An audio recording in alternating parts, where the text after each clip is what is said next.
Since Reform UK have gained MPs in this election that's just gone, Farage and everyone else have promised a more professional party going forward. So much so that the structure of the party will be democratised, as he put it. What we are going to do from today is we are going to professionalise the party. We are going to democratise the party. And those few bad apples that have crept in will be gone, will be long gone, and we will never have any of their type back in our organisation. You have the 100% promise on that. And clearly this process has begun. We see that Lee Anderson is Reform's chief whip, and Richard Tice is the new deputy. What? Wait, hold on. Reform already have a deputy.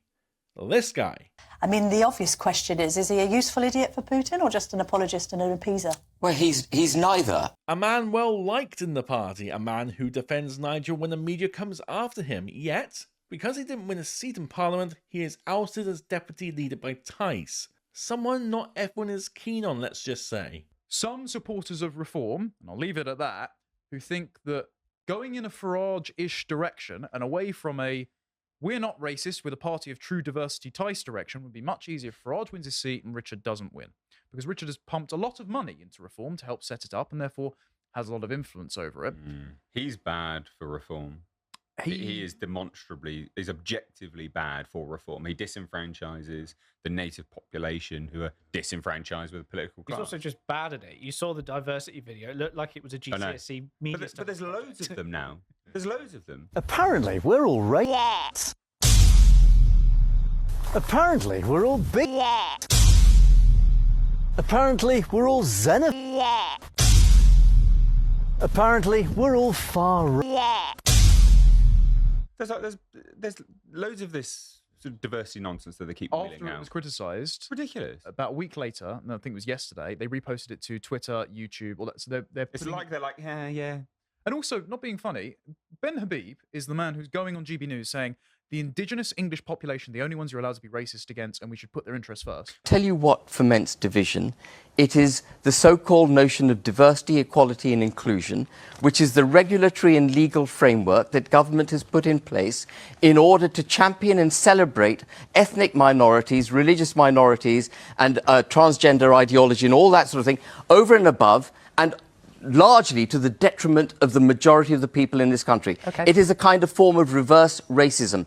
That's the kind of thing that needs to be got rid of. We would get rid of DEI, and what we would require is that all people are recognised to be equal. And then Richard Tice then goes, hold on, Andrew Marr, we're not racist. My deputy leader's brown. It's like, Ben Habib himself was insulted at that.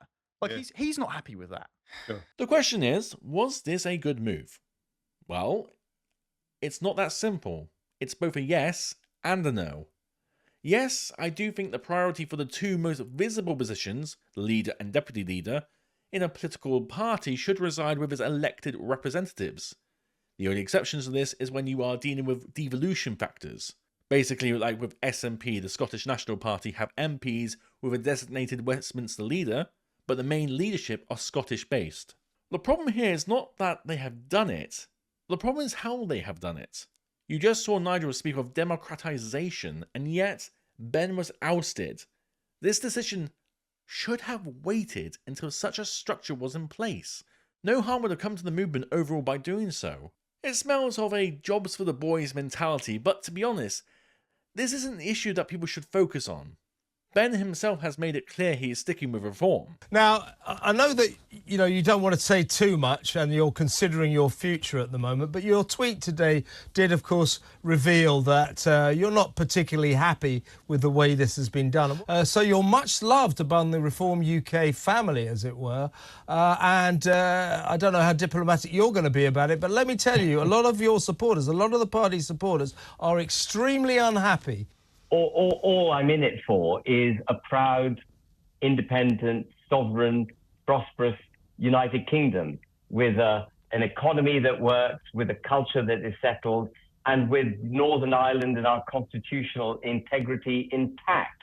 And, no matter what position I hold in reform or indeed perhaps outside it, is irrelevant. We don't own the movement that we've created. That movement, we were instrumental in creating it. Richard and I were, Nigel was. But that movement is owned by the British people.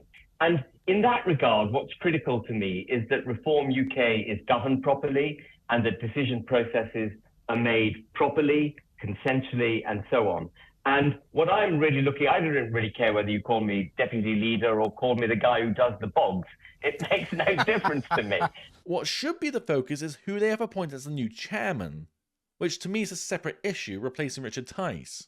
Zia Yusuf, a man no one had ever heard of until it was announced he was financially backing Reform UK, well, he quickly then appeared on big platforms with Reform and started getting involved in party decisions, all of which has led to the newly accepted position of chairman. So, I have several issues with this. Or rather, there are several issues. Firstly, quite simple, why? This goes back to the democratisation of the party. The membership did not vote for him, and may not want him. As soon as the party does have this new structure, a vote on each position should be established. Second of all, can people just buy their way in now? From what I can see, or at least that's the outside perspective, this is the main issue here. That people can wave cash in Reform space and they'll just accept it like an EFOT accepts new simps.